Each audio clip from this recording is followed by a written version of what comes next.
Je vous présente Le Courrier des Amériques. C'est un journal que j'ai démarré moi-même. Je l'ai fondé en 2013. C'est un mensuel, donc il sort 13 fois par an exactement. On en sort un le 15 décembre aussi. Vous pouvez retrouver de l'information au quotidien, bien entendu, sur le site internet courrierdesAmériques.com. Et la version papier, donc elle est imprimée toute l'année, 13 fois par an. Elle est distribuée, elle est envoyée partout un petit peu aux États-Unis, mais elle est surtout distribuée en camion sur les 3 comtés du sud de la Floride, donc la région entre Miami, Fort Lauderdale et Palm Beach.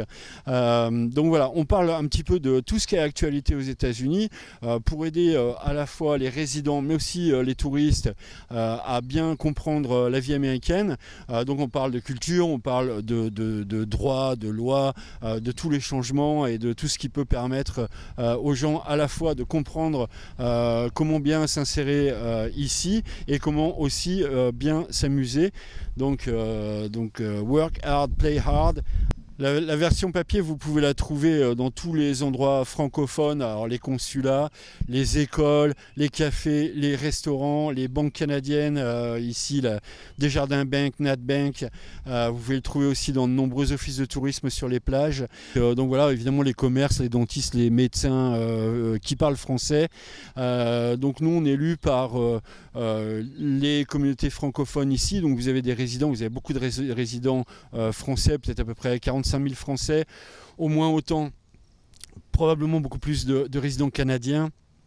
Après, ensuite, on a des touristes, on a la plupart du temps 4 millions de snowbirds canadiens qui viennent en Floride, dont au moins un quart, au moins 1 million parlent français, donc des Québécois, des Ontariens.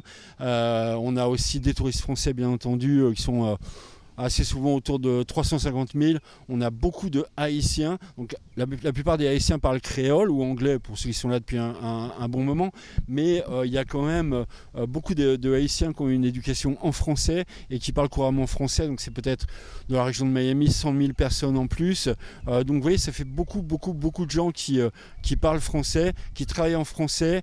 Si vous avez besoin de faire connaître les services de votre entreprise aux gens qui habitent ici, donc vous voyez, on a beaucoup de lecteurs, en étant un journal gratuit, on a beaucoup de lecteurs sur internet et à prendre notre version papier. Vous pouvez faire appel à nos services pour passer de la publicité dans le journal.